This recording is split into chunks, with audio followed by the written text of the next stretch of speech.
Bismillahirrahmanirrahim. Welcome back to USA College of Pharmacy. Today we will discuss about the microbiology of water, its diseases and causes. So let's start our lecture without wasting our time. Drinking water is usually treated to minimize the risk of microbial contamination.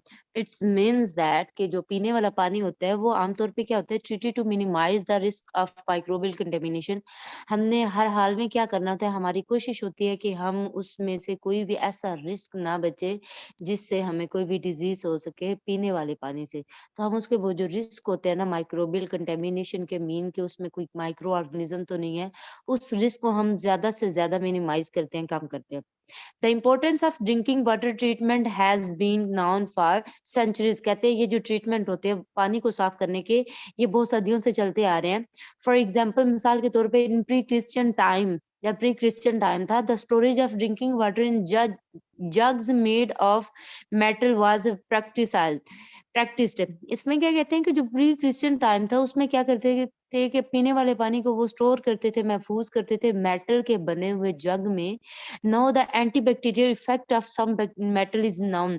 अब हमारे पास क्या है कुछ metal ऐसे हैं जिनका असर क्या होता है इसके उल्ट होता है कि मीन्स कि वो माइक्रोबियल कंटामिनेशन को क्या कर देता है प्रिवेंट कर देता है, इनहिबिट कर देता है। मेटल के जो बर्तन होते हैं, जो स्टील के बर्तन होते हैं उसमें इसकी ग्रोथ के चांसेस बहुत कम होते हैं। इस वजह से कहते हैं कि जो प्री क्रिश्चियन टाइम के लोग होते थे, वो क्या करते थे, पीने वाली पानी को महफ़ूज़ करते थे मेटल के बने हुए बर्तन में, जग में। सेकंड, सिमिलरली इसी तरह the boiling of drinking water as a means of protection of water has long been known. कहते हैं सिमिलरली इसी तरह अगर देखा जाए the boiling of drinking water जो पीने का पानी होता है अगर उसको बॉयल किया जाए as a means of protection of water has long been known. बहुत लंबे अरसे से हमें पता है पहले सदियों में अगर देखा जाए पहले लोग जो पुराने लोग होते थे, अगर जब शुरू-शुरू में पानी में कंटैमिनेशन आई थी तो वो क्या करते थे सिंपली पानी को बॉयल करते थे और उसमें अगर किसी किस्म की कंटामिनेशन होती भी थी तो वो उसमें किलिंग हो जाती थी उसकी और इस तरह से वो उसको प्रोटेक्शन देते थे। थर्ड पे, chemicals such as chlorine or chlorine derivatives has been a popular means of killing bacteria such as Escherichia coli in water since the early decades of the 20th century। कहते हैं early decade of 20th century means के 20वीं सदी के पहले-पहले जो थे दुरानिया था, उसमें क्या करते थे कि वो कुछ केमिकल इस्तेमाल करते थे जो पानी के अंदर पाए जाने वाले माइक्रो ऑर्गेनिज्म को, बैक्टीरिया को किल करते थे, उनका खात्मा करते थे। मिसाल के तौर पे वो केमिकल हमारे पास क्लोरीन है या फिर क्लोरीन के डेरिवेटिव्स होते हैं और वो पानी के अंदर मौजूद कौन से बैक्टीरिया की किलिंग करते हैं? एसर्शिया कोलाई, ठीक है? और ये कब का नाउन है? ये 20th सेंचुरी के अर्ली डिकेड से जाना जाता है। नेक्स्ट हमें वो क्या बता रहे हैं, इसके बाद जी वो कह रहे हैं 4th पॉइंट पे other bacteria killing treatments that are increasingly becoming popular include the use of gas called ozone. कहते हैं इसी तरह अगर हम बैक्टीरिया किलिंग ट्रीटमेंट का ज़िक्र करें तो इसमें हमारे पास ओज़ोन गैस आती है, जो हमारे पास डिस्पेंसर्स वगैरह होते हैं, उसमें ये ओज़ोन गैस को इस्तेमाल करते हैं। उसमें क्या होता है कि उसमें छोटे-छोटे पोर्स होते हैं, सुराख होते हैं, वो इतने छोटे होते हैं कि अगर उसमें छोटे से छोटा भी अगर माइक्रो ऑर्गेनिज़्म हो तो वो उस पोर्स के अंदर ट्रैप्ड हो जाते हैं, फँस जाते हैं। 5 पे कह रहे हैं the disabling of the microbes genetic material by the use of ultraviolet light. Ultraviolet light, UV light जो होती है वो बेसिकली क्या करती है, वो जो माइक्रो ऑर्गेनिज़्म का जीनोम होता है, जेनेटिक मटीरियल होता है या फिर उनका जो कोड होता है, उनकी प्रोटेक्शन जो होती है, उसको वो क्या करते हैं, उसकी किलिंग कर देते हैं, उसको डीनेचर कर देते हैं। और अगर उसकी प्रोटेक्शन ही डीनेचर हो जाएगी तो इसका मतलब है अंडरस्टूड सी बात है कि वो भी माइक्रो ऑर्गेनिज़्म की भी किलिंग हो जाएगी। 6 पॉइंट के वो क्या कहते हैं, microbes can also be physically excluded from the water by passing the water through a filter. कहते हैं micro organism can also be physically excluded. कहते हैं उसको फिजिकली भी हम एक्सक्रीट करवा सकते हैं, निकलवा सकते हैं फ्रॉम द वाटर, पानी से कैसे, by passing the water through a filter. Filter के थ्रू, फिल्टर में से पानी को गुजार के हम क्या करते हैं, फिजिकली माइक्रो ऑर्गेनिज्म को सेपरेट कर सकते हैं, निकाल सकते हैं। Modern filters have holes in them. कहते हैं जो जदीद किस्म के फिल्टर्स होते हैं उनमें छोटे-छोटे होल्स होते हैं, पोर्स होते हैं जो क्या करते हैं, जो माइक्रो ऑर्गेनिज्म को ट्रैप कर लेते हैं, दैट आर सो टाइनी, वो बहुत छोटे होते हैं, that even particles as minuscule as virus can be trapped, कहते हैं उसमें मिनिस्क्यूल या फिर वायरस के साइज के भी अगर माइक्रोब होंगे, माइक्रो ऑर्गेनिज्म होंगे, तो वो भी उनके अंदर ट्रैप्ड हो जाएंगे, फंस जाएंगे। ये कुछ उन्होंने मेथड बताए हैं, तरीके बताए हैं, जिसके थ्रू क्या करते हैं, हम पीने वाले पानी में से माइक्रो ऑर्गेनिज्म की किलिंग करते हैं, ठीक है। डिफरेंट मेथड बताए हैं जिसके जरिए हम कंटेमिनेशन ऑफ वाटर को मिनिमाइज कर सकते हैं। नेक्स्ट हमारे पास आ जाता है टर्बिडिटी टेस्ट ऑफ वाटर। अब turbidity test of water basically क्या है? टर्बिडिटी क्या होता है? गंदलापन, गंदलापन पानी का चेक करना कि उसमें किस हद तक कंटेमिनेशन है माइक्रो ऑर्गेनिजम्स की।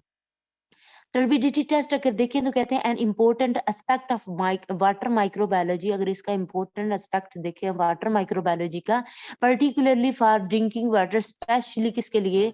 पीने वाली पानी के लिए, is the testing of the water to ensure that it is safe to drink. कहते हैं इसका टेस्ट करने का मकसद ये होता है कि ये कंफर्म करना कि ये पानी पीने के लिए ठीक है, महफूज है, सेफ है, कोई डिजीज का तो नहीं करेगा।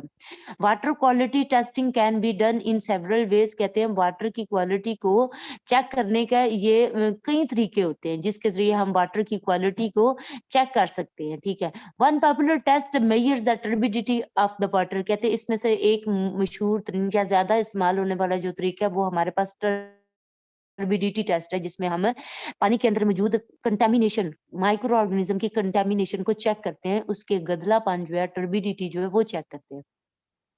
Turbidity gives an indication of the amount of suspended material in the water. कहते हैं टर्बिडिटी जो है वो गिव्स एन इंडिकेशन, वो निशानदेही करती है कि कितनी हद तक उसके अंदर सस्पेंडेड मटेरियल है, अमाउंट है माइक्रो ऑर्गेनिज्म की।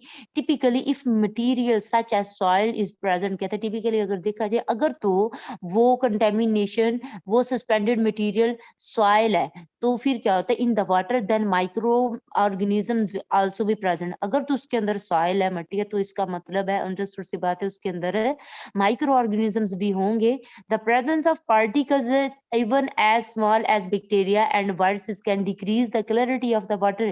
कहते हैं अगर उसमें मौजूदगी है पार्टिकल की, वो इतने स्मॉल है, इतने छोटे हैं कि जितने बैक्टीरिया और वायरसेस है जिनको हम नेकेड आई से नहीं देख सकते, कहते हैं अगर इतने छोटे भी हैं तो भी वो क्या करते हैं पानी की क्लैरिटी को कम कर देते हैं। Turbidity is the quick way of indicating if water quality is deteriorating। कहते हैं turbidity is a quick way, कहते हैं ये तेज तरीन तरीका होता है जिससे हम निशानदेही करते हैं, पानी की क्वालिटी को चेक करते हैं कि उसमें कितनी डेट्रियोरेटिंग है, उसमें कितनी कंटेमिनेशन है माइक्रो ऑर्गेनिज्म की। And so if action should be taken to correct the water problem, फिर कुछ एक्शन लिए जाते हैं पानी को ठीक करने के।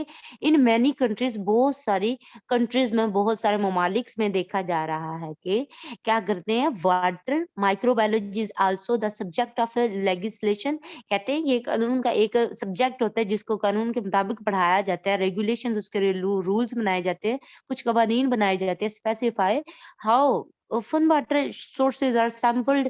किसी भी पानी का थोड़ा-सा सैंपल ले लेते हैं, how the sampling is done, फिर वो सैंपलिंग का मेथड कैसे वो करते हैं, how the analysis will be perform, फिर उसके ऊपर कैसे मेथड अप्लाई करते हैं, व्हाट माइक्रोब्स आर डिटेक्टेड, किस किस्म के माइक्रो ऑर्गेनिज्म की पानी के अंदर निशानदेही हुई है, and the acceptable limits for the target micro organism in the water sample. फिर उस वाटर सैंपल में देखा जाता है कि कौन से ऐसे रूल्स फॉलो किए जाएँ जिससे उसके लिमिट को कंट्रोल किया जाता है, टारगेट माइक्रो ऑर्गेनिज्म जो इसके अंदर डिटेक्ट हुआ गया। Testing for the microbes that cause disease, कहते हैं डिजीज काज करने वाले माइक्रोब की टेस्टिंग की जाती है। फॉर एग्जांपल सल्मोनेला टिफी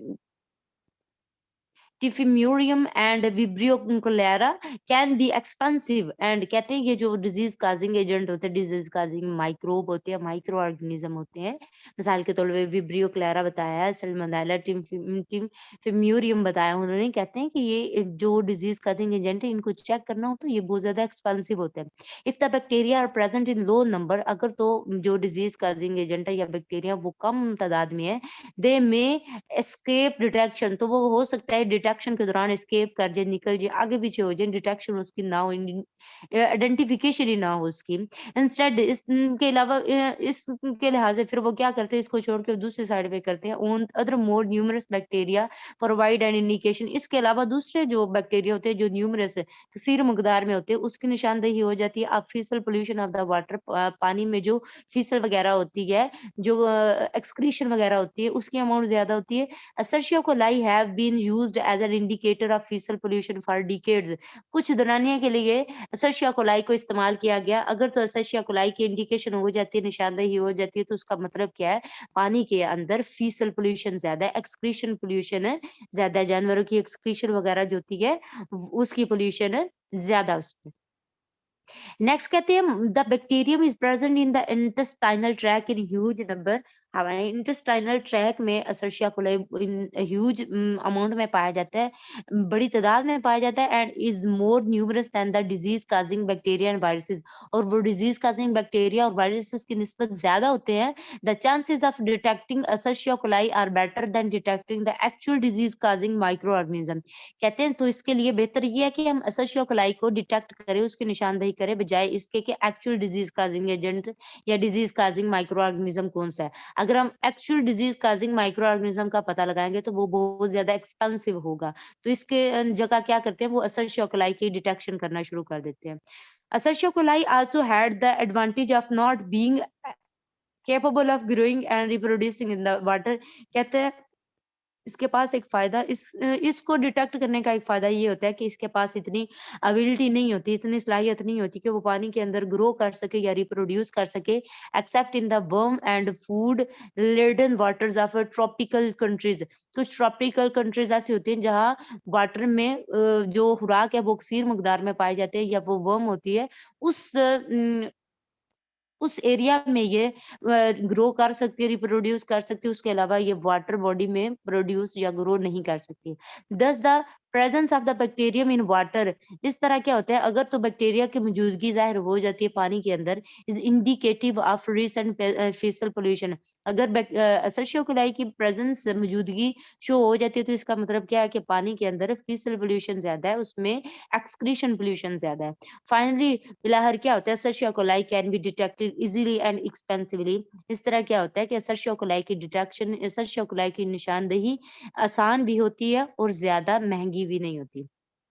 उसके बाद वाटर बोर्न डिजीजेज़ हमारे पास आ जाते हैं कि ऐसा अगर कंटामिनेटेड वाटर अगर हम पीते हैं तो उससे हमें कौन-कौन से डिजीजेज़ हो सकते हैं। मिसाल के तौर पे बेसिलरली डिसेंट्री हो सकती है, इसमें हमारे पास कोलेरा आ सकता है, हमारे पेट की खराबी आ जाती है, हेपेटाइटिस आ जाता है, टाइफाइड फीवर आ जाता है जिसमें मलेरिया, डेंगू फीवर, इसमें हमारे पास अगर आप लोगों को कुछ याद हो तो डेंगू फीवर का उन्होंने बताया था कि डेंगू फीवर ज़्यादा से ज़्यादा रिप्रोडक्शन शो करता है पानी के अंदर, तो ज़्यादा से ज़्यादा कोशिश की जाए कि पानी कहीं भी किसी भी जगह पे खड़ा ना हो, ठीक है? तो इसका मतलब है ये भी वाटर की कंटामिनेशन है।